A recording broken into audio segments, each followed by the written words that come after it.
Hello guys, আপনারা দেখতে পাচ্ছেন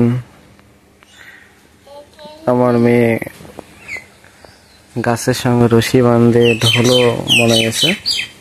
ঢোলো মানে গ্রামের ভাষা দোলনা বানিয়েছে। মানে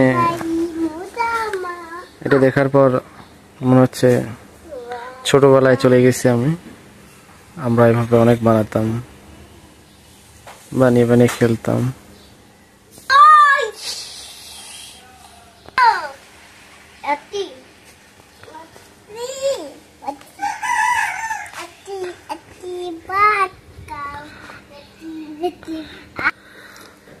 আসলে এখন তো এগুলো সাধারণত দেখা যায় না, কিন্তু আমি চেষ্টা করি আমার মেয়েকে